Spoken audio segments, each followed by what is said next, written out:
They came from every corner of Europe, knights, squires, and peasants who believed they were marching for God.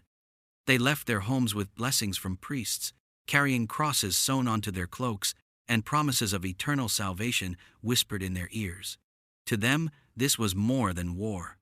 It was redemption, a sacred journey meant to cleanse their sins and secure a place in heaven. No one among them could imagine how that same cross would soon become a mark of shame. The year was 1202, and a new crusade had been declared.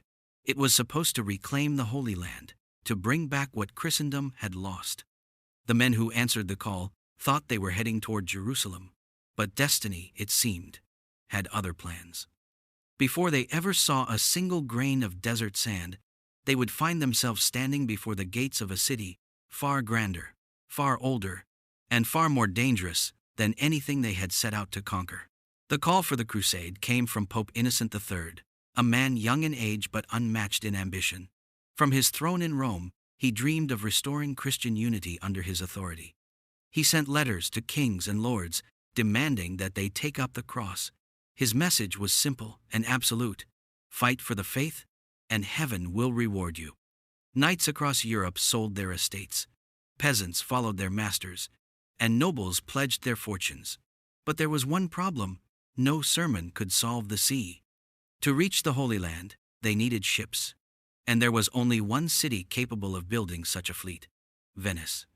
The Republic of Venice was a power unlike any other in Christendom, ruled not by saints, but by merchants, and they saw holiness and profit as two sides of the same coin. The man who led Venice was the Doge Enrico Dandolo, old, nearly blind, and far more cunning than anyone who stood before him. He agreed to build a fleet that could carry 30,000 Crusaders across the Mediterranean, along with horses, food, and crew. But his generosity came with a price.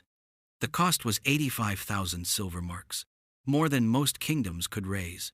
The Crusaders, full of zeal, agreed, trusting that thousands more would soon join and share the burden.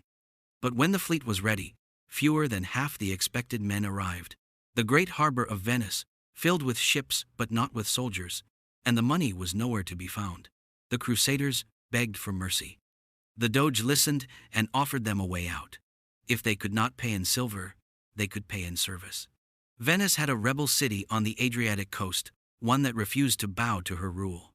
If the Crusaders helped reclaim it, their debt would be forgiven. It was not the mission they had sworn to undertake, but hunger and debt spoke louder than conscience. And so, under banners of the cross, they attacked a Christian city. Zara, proud and defiant, fell beneath the same steel that was meant for unbelievers. Its walls burned, its citizens were slaughtered, and its churches looted. When news reached the Pope, his fury was unrestrained. He excommunicated everyone involved: the Crusaders, the Venetians, and even the Doge himself. But the Pope's dream of unity depended on their success, and unity cannot survive without compromise. Quietly, he lifted the ban, pretending to believe that redemption could still follow such sin.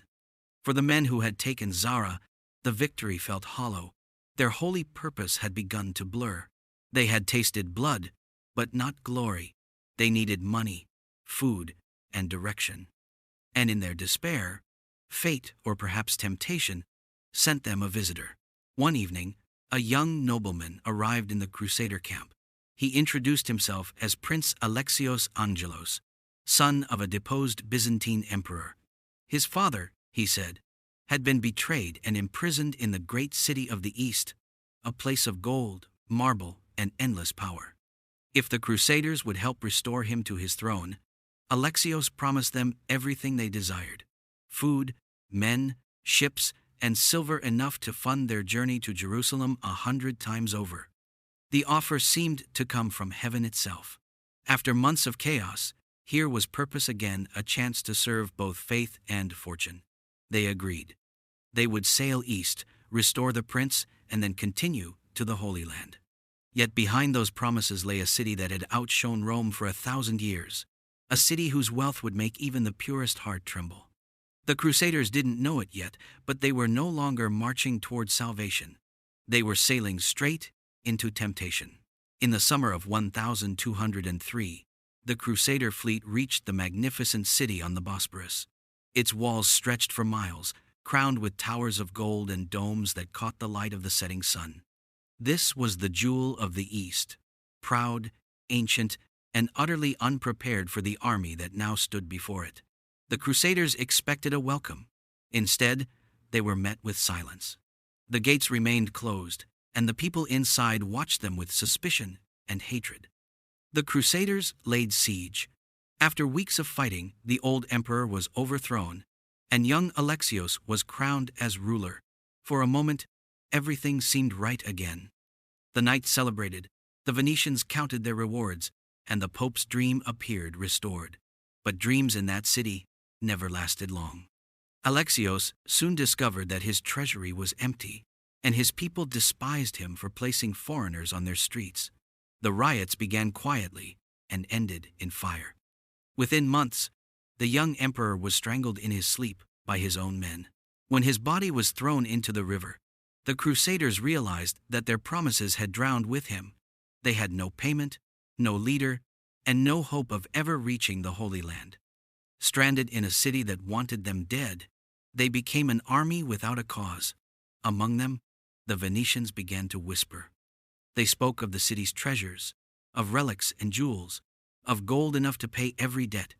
They reminded the knights that these people had defied Rome for centuries, that they were heretics in the eyes of the Pope.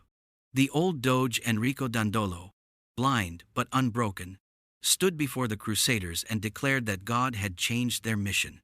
The city, he said, had betrayed the true faith and now deserved divine punishment. His voice, sharp and commanding, turned their anger into purpose. And so, in April 1204, the Crusaders prepared to fight again, no longer for Jerusalem, nor for Christ, but for vengeance, for survival, and for gold. The Holy War had become a trade war, and faith was now just another currency. The assault began under a sky choked with smoke. Siege towers rolled forward, catapults hurled fire, and the city's golden domes gleamed against the flames. For 3 days the battle raged until the walls finally broke. The Crusaders poured inside, and what followed was not conquest, but annihilation. Streets ran red, churches burned, and monks were cut down on the steps of their altars. In the Cathedral of Hagia Sophia, the holiest sanctuary of the East, drunken soldiers danced and sang obscene songs, while others melted chalices and tore icons from the walls. When the fires finally faded, the city's name echoed across the world. Constantinople, the greatest Christian city ever built, had been destroyed by men who called themselves defenders of the faith.